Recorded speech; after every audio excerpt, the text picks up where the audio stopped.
আসসালামু আলাইকুম। Welcome back আজ মম ব্লগ। আশা করি আল্লাহর রহমতে সবাই ভালো আছেন। এখন বিকালবেলা আমি আজকে একটু মুড়ি মাখা খাবো, মানে আয়নের বাবা আর আমি।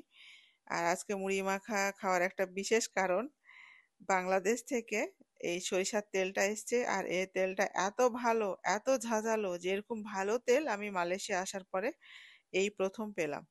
তাই খুব ইচ্ছে করলো যে এই খাঁটি সরিষার তেল দিয়ে একটু মুড়ি খাই। সেই মজা, এত টেস্ট হয়েছে যে কি বলবো। অন্য দিনের তুলনায় আজকের টেস্টটা অনেক বেশি। তারপরে হচ্ছে আমরা বাইরে আসলাম। ঘুরতে ঘুরতে আয়নের বাবা আমাদের কোথায় জানি নিয়ে যাচ্ছে। দেখি কোথায় যাই। আমরা হচ্ছে একটা গ্রামের মধ্য দিয়ে যাচ্ছি। যখন এই টাইপের পাহাড় ঘেরা জঙ্গল গ্রামের মধ্যে দিয়ে যাই, তখন আয়নের বাবা শুধু বলে যে কি পরিমাণ সাপ আছে চারদিকে, এদের ঘর বাড়িতে ডেলি মনে হয় সাপ যায়। তার মাথায় শুধু এই চিন্তাটাই কাজ করে। আয়নের বাবা আজকে আমাদের নিয়ে এসেছে ফান পার্কে। এটা হচ্ছে গামুদা ফান পার্ক। এখানে বিভিন্ন রকম রাইড আছে, একটা ওয়াটার ওয়ার্ল্ডও আছে, তারপরে হচ্ছে স্কাই লাইন আছে। আর এটা স্লাঙ্গোরের রাওনে অবস্থিত। তো আমরা গাড়িটা এখানে পার্ক করি, তারপরে হচ্ছে ভিতরে যাব।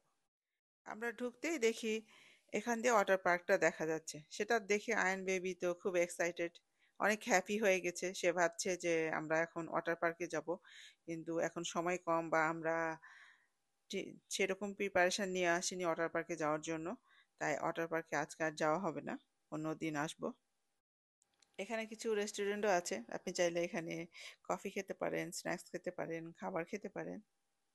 এখানে বেবিদের বেশ কিছু রাইড আছে, তো আয়ন বেবি কোনটাতে উঠে আমরা সেটাতে আয়ন বেবিকে উঠাবো। তো আয়ন বেবি একটা রাইডে উঠতে চেয়েছিল, তো সেখানে সে উঠতে পারেনি, এই জন্য মন খারাপ। উঠতে না পারার একটাই কারণ, এখানে হাইট মেপে বেবিদের হচ্ছে রাইডে উঠায়, কিন্তু আয়ন বেবি তার বয়সের তুলনায় হাইটটা অনেক বেশি। এই রাইডটাতে সে উঠতে চেয়েছিল, কিন্তু তার হাইট বেশি হয় উঠতে পারেনি, এজন্য মন খারাপ করে বসে আছে। এত বেশি গরম ছিল যে আইসক্রিম খেতে ইচ্ছে করছিল, তো এখানে দেখি একটা কোকোনাট আইসক্রিম বিক্রি হচ্ছে, সেটা নিতে আসলাম। নিতে এসে দেখি এখানে পপকর্নও আছে, তো আয়ন বেবি পপকর্ন পছন্দ করে, আয়ন বেবির জন্য পপকর্ন নিলাম। পপকর্ন নিয়ে এসে দেখি আয়ন বেবি একটা রাইডে উঠে গেছে। তাই আয়ন বেবির জন্য আমি এখন ওয়েট করছি।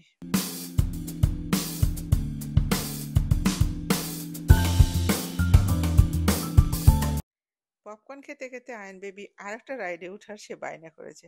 যখনই সে রাইডটা দেখে, যেখানেই দেখুক সে উঠবেই। এই যে এটাকে কি জানি বলে, নাগরদোলা বা চরকি যাই বলুক, এটা অনেক উঁচু। আমরা এখন এটাতে উঠবো। এই রাইডটা প্রায় জায়গায় দেখা যায়, আর আমি ভাবি যে মানুষ এটাতে উঠে কি মজা পায়। আমার তো এতটুকু ভালো লাগে না দেখেই, ওঠা তো দূরে থাক।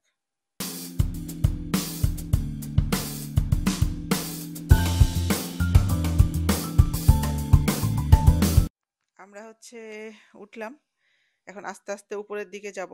তো আয়ন বেবির বাবা আয়ন বেবিকে বলছিল যে বাবা আমার এখানে আয়, ওইদিকে যাস না, তোর মায়ের ওইদিকে ওজন বেশি, ছিঁড়ে যাবে ওই সাইডটা।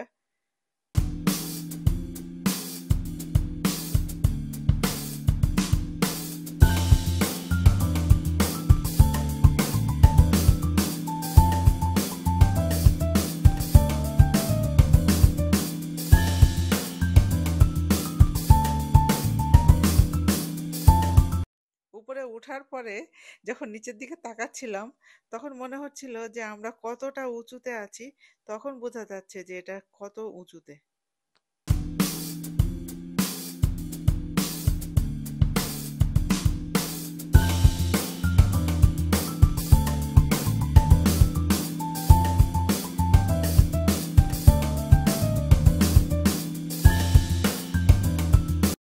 তারপরে আমরা আসলাম হচ্ছে স্কাই কেবলের দিকে।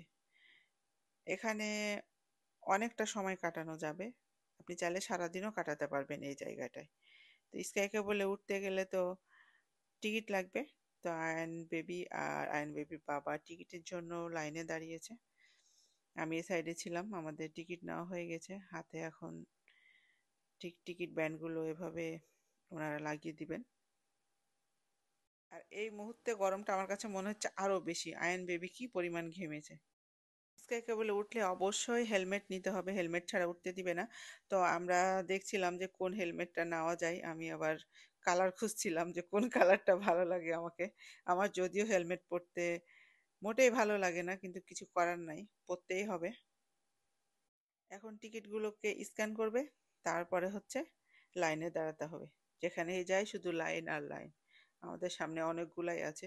তবে এই স্কাই কেবলে ওঠাটা আমার কাছে খুব রিস্কি মনে হচ্ছিল। এভাবে দাঁড়াতে হবে, আর যেই কেবলটা আসবে ঠিক সেই মুহূর্তে বসে যেতে হবে, ঠিক এইভাবে। এবার আমরা উঠলাম। দূর থেকে যে দেখে যতটা আমার কাছে ভয় লাগছিল, ওঠার পরে আর সেই ভয়টা নেই। মানে ফাঁকা তো একটা কেমন জানি রিস্ক মনে হচ্ছিল, কিন্তু সেটা এখন আর লাগছে না। আস্তে আস্তে উপরে যাচ্ছি। আর একটা জিনিস দেখলাম, উঁচু জায়গাগুলোর নিচে নেট দেওয়া আছে, যে কখনো কোনো অ্যাক্সিডেন্ট হলে যাতে নিচে না পড়ে, নেটের উপর পড়বেন। এই যে এই নেটগুলো দুই জায়গায় দেওয়া আছে। ভিডিওতে কতটা বোঝা যাচ্ছে আমি জানি না।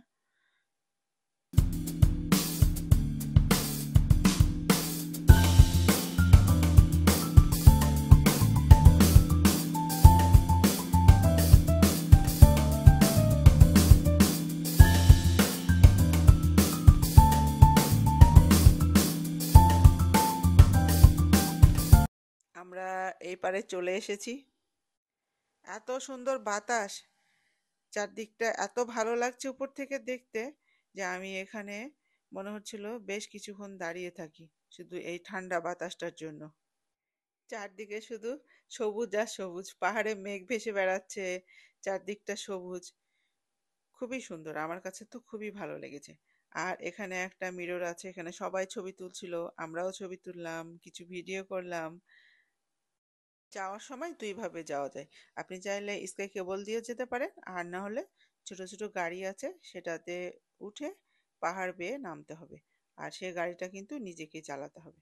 তা আমরা প্রথমে ঠিক করেছিলাম যে আমরা হচ্ছে গাড়ি দিয়ে যাব, কিন্তু পরে মনে হলো যে আয়ন বেবির জন্য এটা অনেক রিস্ক হয়ে যায়।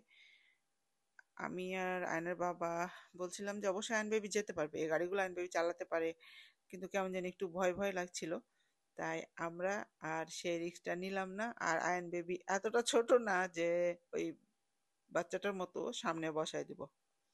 তাই আমরা আবার স্কাই কেবলে করেই নিচে যাব।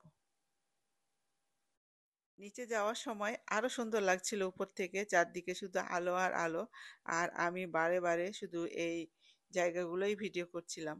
আমার এতটুকু ভিডিওগুলো কাটতে ইচ্ছে করছিল না, তারপরে অনেক ভিডিও আমি কেটে দিয়েছি।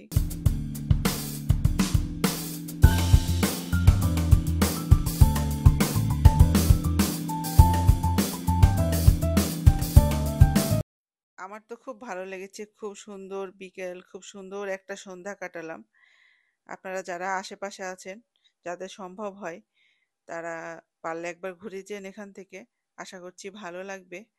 আজকে এ পর্যন্ত। আপনারা সবাই ভালো থাকবেন। নিউ ব্লগে আবার দেখা হবে ইনশাআল্লাহ। আল্লাহ হাফেজ।